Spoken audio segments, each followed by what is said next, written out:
Hi friends, இன்றைக்கி நம்ம சேனலில் நம்ம என்ன பார்க்க போகிறோன்னா ஒரு பயனுள்ள 3 டிப்ஸை பற்றி தான், சமையல் டிப்ஸை பற்றி தான் உங்கள்கிட்ட ஷேர் பண்ணிக்க போகிறேன். அது என்னென்னா, நம்ம அன்றாடம் நம்ம சமையலில் வெங்காயம் உரிப்போம்.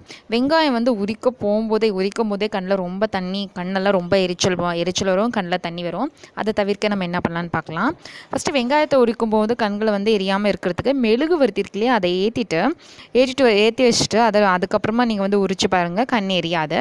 அதே மாதிரி வெங்காயத்தை உரிக்கும் போது கண்களில் கண்ணீர் வராமல் இருக்க உரிப்பதற்கு ஒரு 5 நிமிஷத்துக்கு முன்னாடி வெங்காயத்தை தண்ணீரில் ஊற வச்சுக்கோங்க. ஊற வச்சுட்டு அதுக்கப்புறமா அதை உரிச்சிட்டோம்னா நம்மளுக்கு கண்ணில் தண்ணி வராது. தண்ணியில் கொஞ்சம் நேரம் போட்டிருக்க வெங்காயத்தை அதுக்கப்புறமா நம்ம ஒழிக்கலாம். நான் சமையல் செஞ்சுட்டு இருக்கும்போது எண்ணெய் பற்றும், நம்ம எண்ணெய் பற்றும் துணியில் அந்த எண்ணெய் கரை போகாமல் ரொம்ப கஷ்டப்படுவோம்.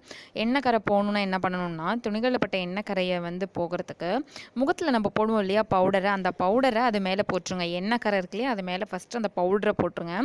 அதுக்கப்புறம் சிறிது நேரம் அப்படியே விட்டுட்டு எப்பொழுது போல் நம்ம அந்த துணியை துவைச்சோம்னா அந்த கரையெல்லாம் இருக்கிற இடமே தெரியாமல் போயிடும். பவுடர் யூஸ் பண்ணி பாருங்கள், இதை ட்ரை பண்ணி பாருங்கள் ஃப்ரெண்ட்ஸ். அதுக்கப்புறம் மூணாவதாக டிப் என்னன்னா, சமையல் கட்டில் நம்ம ஃப்ரிட்ஜ் வச்சுருப்போம். எப்பயுமே மோஸ்ட்லி எல்லாருமே சமையல் கட்டில் தான் ஃப்ரிட்ஜ் வச்சுருப்பாங்க.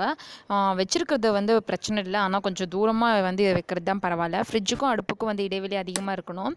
இல்லைன்னா அடுப்பு வெப்பத்தை மீறி குளிர்ச்சி அதாவது ஃப்ரிட்ஜ் குளிர்ச்சி மூட்டுறதுக்கு, குளிர்ச்சியாக வச்சுக்கிறதுக்கு அது ரொம்ப அதிகமாக மின்சாரம் செலவாகும்.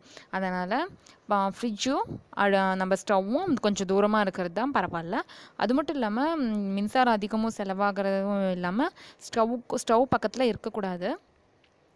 ஃப்ரிட்ஜ் கொஞ்சம் தூரமாகவே இருக்கணும். ஏன்னா மின்கசிவு ஏற்பட்டுச்சுன்னா கேஸ் அடுப்பு அங்கே இருக்கிறதால வெடிக்க கூட வாய்ப்பு இருக்குது. அதனால தான் சொல்கிறேன். இதெல்லாம் ட்ரை பண்ணி பாருங்கள். தேங்க்யூ.